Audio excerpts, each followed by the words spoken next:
وأن الساحر لا يكون ساحرا إلا بالكفر بالله سبحانه وتعالى. وقد أورد ابن كثير رحمه الله في تفسيره لهذه الآية قصة وصفها بأنها عجيبة، وقال إسنادها جيد إلى عائشة رضي الله عنها. ذكرت عائشة أن امرأة جاءت من دومة الجندل إلى النبي صلى الله عليه وسلم تريد النبي عليه الصلاة والسلام، ولكنها وصلت المدينة بعد وفاته، يعني بأيام قليلة. فلما وصلت المدينة وعلمت أنه قد مات حزنت حزنا شديدا وبكت بكاء مرا، فأخذت تبكي وتكلمت مع عائشة في خبرها وذكرت لها قصتها. والقصة تجدونها في تفسير ابن كثير. قالت المرأة ما معناه وملخصه أنها فقدت زوجها، غاب عنها زوجها وكانت محبة له ففقدته، وذهبت إلى امرأة عجوز وقالت إني فقدت زوجي أريد أن تساعديني في حل لعودته. قالت أرشدك إلى أمر تفعلينه ولا تعصينني فيه، ولك علي أن يأتي زوجك. وكانت محبة له. قالت لا أعصيك. فوعدتها في وقت وأتت بكلبين أسودين، فركبت أحدهما وركبت المرأة الآخر، وإذا بهما في لحظات في بابل، وكان هما في دومة الجلدة، فإذا بهما في لحظات في بابل، وإذا برجلين معلقين بقدميهما. فقال لأي شيء جئتما؟ قالوا جئنا نتعلم السحر. فقال إنما نحن فتنة فلا تكفري. قالوا لها إنما نحن فتنة فلا تكفري. قالت أنا أريد أن أتعلم السحر. فقال لها اذهبي إلى ذاك التنور وبولي فيه.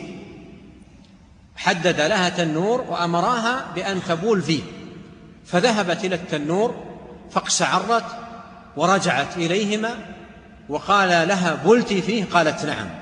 قال لها ماذا رأيت؟ قالت لم أرى شيئا. قالوا كذبتي لم تبولي. ارجع إلى بلدك ولا تكفري. قالت أريد أن أتعلم السحر. قال لها اذهبي إلى ذاك التنور وبولي فيه. فذهبت وأيضا اقشعرت ورجعت وقالت بلت. قالوا ماذا رأيت؟ قالت لم أرى شيئا. قالوا كذبتي ارجع إلى بلدك ولا تكفري.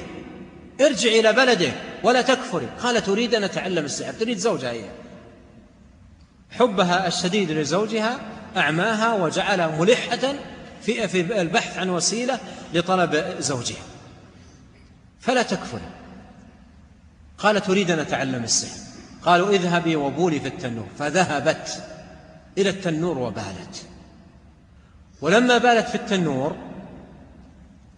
وجدت أو شعرت بأنه خرج منها فارس وطار في الهواء وذهب في السماء وهي تراه. فرجعت إليهم قالت بلت فيه. قالوا ماذا رأيت؟ قالت رأيت فارسا على خيل أو نحو ذلك طار، خرج مني وطار في السماء. قالوا نعم هذا إيمانك قد خرج. هذا إيمانك قد خرج. لا يكون الساحر ساحرا إلا بماذا؟ بالكفر. ارجع إلى بلدك ولا تكفر. إنما نحن فتنة فلا تكفر.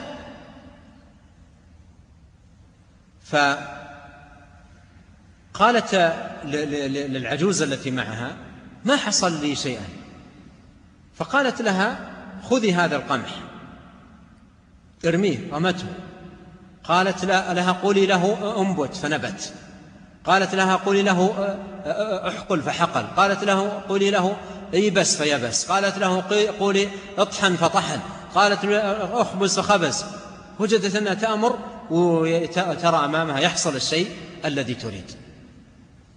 عندئذ تألمت ألما شديدا وحزنت حزنا عظيما لحالها أنها وصلت إلى هذه المرحلة. فجاءت إلى المدينة تبحث عن النبي صلى الله عليه وسلم تريد تعرض عليه حالتها، تريد تعرض عليه أمرها، ووجدته قد مات وأخذت تبكي، تريد حل.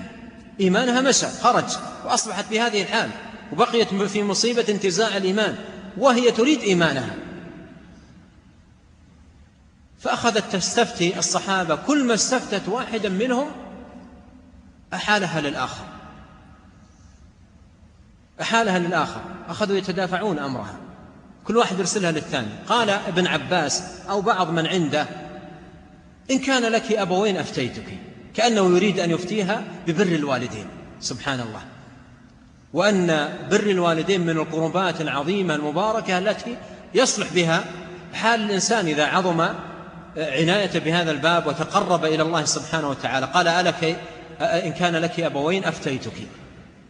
قال هشام أحد رواة الحديث، قال: لو كانت جاءت في زماننا لوجدت الكثير من النوكة من يفتيها، يعني بسرعة الفتوى حاضرة، يسارعون للفتوى. والصحابة كانوا يتدافعون أمرها، كل واحد يحيلها للثاني. فهذه من القصص، وذكرها ابن كثير رحمه الله وقال: إسنادها جيد إلى عائشة.